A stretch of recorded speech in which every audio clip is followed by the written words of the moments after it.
السلام عليكم ورحمة الله وبركاته. عاملين ايه؟ يا رب تكونوا بخير. النهارده هنعمل فينو الافران. هنعمله في البيت بمكونات اقتصادية وموجودة في اي بيت.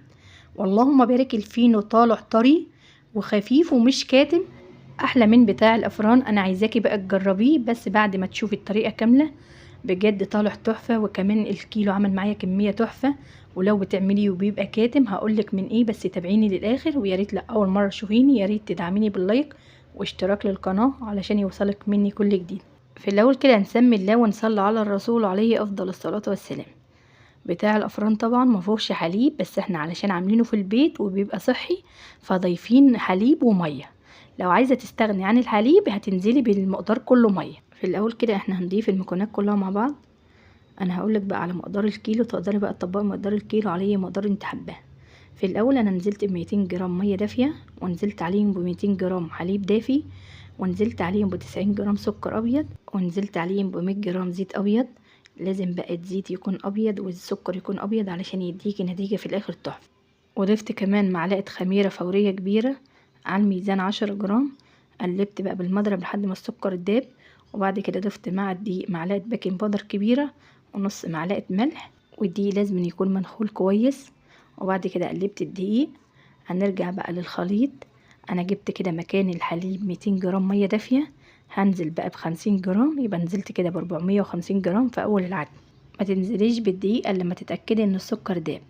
وقبل ما تنزلي بالدقيق هتنزلي بمعلقه خل.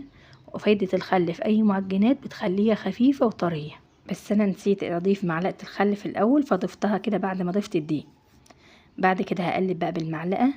عايزين بقى نعجن العجينه ونظبطها. العجينه هي اهم حاجه في المخبوزات. يعني في اول العجين انا عايزاكي في اي معجنات تخلي في اول العجين كده خليها يابسه، وبعد كده نحتاجت معاكي ميه هتنزلي بالميه او الحليب واحده واحده. انا كده نزلت ب450 جرام. العجينه فيها لسه تلزيق بس انا لسه ملتتهاش. هقولك بقى في نهايه العجين هي اخدت معايا ميه قد ايه. انا طبعا مش هخلي العجينه كده، هي هتحتاج برضو لسه معايا ميه. على قد ما هي فيها تلزيق هتحتاج ميه. وهقولك في الاخر هي اخدت معايا ميه قد ايه. بس يا ريت لو لقيتي فيها تلزيق وانت بتعجني في الاول يا ريت ما تضيفيش دقيق، علشان الدقيق هيبوظ معاكي المكونات خالص. ولا كمان تضيفي زيت علشان تلتي العجينه. لو العجينه فيها تلزيق جامد معاكي سيبيها 5 دقايق واشطفي ايدك وارجعي اعجني العجينه. هتلاقيها بقى العجينه اتمسكت كده وما فيهاش تلزيق خالص. بعد ما تلتي العجينه هتلاقيها يبست. هتعوزي بقى تطريها، بس هتطريها واحده واحده، او تحطي الميه في الطبق واسع وتبلي ايدك ميه وتعجني في العجينه لحد ما العجينه تبقى طريه وفيها تلزيق على بسيط. اهم حاجه عجينه الفينو ما تكونش تقيله يعني يابسه علشان ما يبقاش كاتم. اهم حاجه خطوه العجينه بالظبط اخدت معايا 480 جرام، بس على حسب نوع الدقيق اللي انت بتعجنيه. لو ليه عرق قوي ممكن ياخد 490 جرام. اهم حاجه تظبطي العجينه. بعد ما بتخلصي عجين هتسيبي بقى العجينه ترتاح معاكي ربع ساعه. عجينه الفينو كل ما ترتاح كل ما الفينو هيبقى خفيف جدا بعد السوا.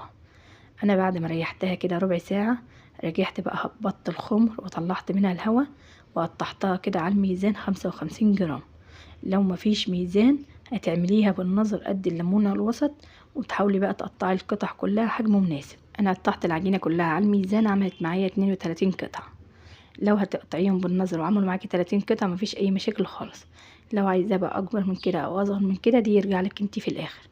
وبعد كده هتقطعي بقى العجينه. امسحي ايديكي بمسحه زيت بسيطه، ما تكتريش زيت علشان ساعه ما تقفلي العجينه تتقفل معاكي بكل سهوله.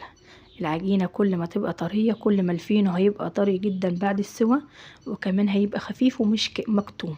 يعني اهم حاجه ان انت تظبطي العجينه. بعد ما بتخلصي خالص بتغطيهم بكيس علشان ما يعملش معاكي طبقه ناشفه. اللهم صلي وسلم وبارك على سيدنا محمد وعلى ال سيدنا محمد. يا ريت لو لسه بتشوفيني يا ريت تدعميني بلايك جميل منك. يلا بقى حطوا لايك وتعالوا نكمل مع بعض بقيه الخطوات. في الاول كده هنفرد بقى على شكل طولي، هنفرد بالنشابه. لو ما فيش نشابه ممكن تعمليه بايديكي عادي. العجينه طريه واللهم بارك تحفه، هتلاقيها في الفرد سهله جدا. تعالوا بقى للتقفيل. هنقفل بقى كويس جدا عشان ما يفكش معانا اثناء السوا. ونلفه كمان لفتين كده ونشيله نحطه في الصاج. الصاج بقى اللي هنسوي فيه ما يكونش ممسوح اي ماده دهنيه. الفينو اللهم بارك بيسوي نفسه. واهم حاجه التسويه علشان منشفش معاكي، وانا على طول بجيب لكم التسويه، يا ريت بس تشوفي التسويه المظبوطه. في الاول كده هنفرد الشكل طولي، وبعد كده نعمله كده هنعرضه شويه علشان نعرف نلفه، ونقفل الاطراف ونقفل الجنوب. لو لقينا العجينه واحنا بنفردها فيها تلزيق هنمسح مسحه زيت بسيطه علشان نعرف بس نقفل العجينه. وبعد كده هنعمل الكميه كلها ونغطيها بالكيس ونسيبها لما تخمر، ما بياخدش وقت خالص، وهتعمليه على طول وانت واقفه. التسويه سهله جدا، ممكن تسويه في الفرن او فرن البوتاجاز او على عين البوتاجاز من فوق. انا عاملاه معاكم على القناه التانية ومسوياه على عين البوتاجاز، بجد تسويته تحفه، والفينو بيبقى طري بعد السوا. بعد كده اهم حاجه ان احنا نسيبه يخمر، ما نستعجلش عليه. يعني انا سبته كده نص ساعه، في الصيف ما بياخدش الا نص ساعه، لو عملتيه في الشتاء هياخد معاكي بتاع ساعه الا ربع، بس اهم حاجه تسيبيه يخمر كويس. في الاول هتشغلي الفرن يسخن، اول ما بيسخن بتوطي البلاطه خالص زي الشمعه. اهم حاجه التسويه علشان ما ينشفش. وحبيت كمان ان انا اشوفه من تحت، اشوف السوا، لقيته اللهم بارك عطى لون خفيف، فطفيت البلاطه خالص لحد ما كملت بقيه التسويه من فوق. يعني واحنا بنسوي كده ننتبه علشان بس ما يديش لون جامد وينشف معانا، عايزينه كده لون خفيف، وكمان من فوق يدي اللون الذهبي. وان شاء الله الفينو هيبقى معاكي احلى من بتاع الافران بكتير. ولو هتسويه على عين البوتاجاز يا ريت تشوفي بقى الفيديو كامل موجود على القناه التانية، بجد تسويه تحفه، وكمان ما بتاخدش وقت خالص، وتقدري تعمليه وانت واقفه. بصراحه بيبقى طري جدا بعد السوا، احلى من تسويه الفرن. اهم حاجه لو هتسويه في الفرن او على عين البوتاجاز ننتبه للسوا، وندير الصاج كل شويه، ومش عايزينه يدي لون جامد من تحت او من فوق علشان ما ينشفش معانا. واول ما بيطلع من الفرن على طول بنغطيه بكيس، ومن فوق الكيس فوطه، وبعد دقيقه واحده الفينو هيبقى طري، وكمان هيديكي لمعه جميله جدا في الفينو. ولو تعملي الفينو بيبقى مكتوم وتقيل، هقولك بقى ان العجينه كانت يابسه. اهم حاجه يا جماعه هي في المعجنات هي العجين، اظبط العجينه، يعني عجيني العجينه وبلي ايدك ميه، وافضلي لتي في العجينه لحد ما تلاقي العجينه اتطرت تحت ايدك وفيها معاكي تلزيق كده على بسيط، علشان النتيجه تطلع معاكي طريه في الاخر.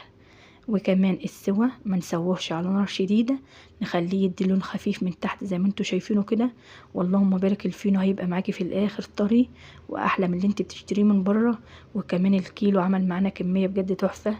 لو عايزة تعملي كمية كبيرة للمدارس وتفرزيها بدل ما تشتري يوم بيوم، هتشيليها في اكياس، وساعة ما تيجي تستعمليها قبليها بليلة كده بتطلعيها، تاني يوم الصبح بتلاقيه طري كأنك لسه خبزاه. لازم بقى تجربيه، بس اهم حاجة تظبطي العجينة في الاول، والتسوية يكون على نار هادية. اتمنى بقى ان يكون شرحي بسيط، واتمنى ان تعملي بلايك واشتراك.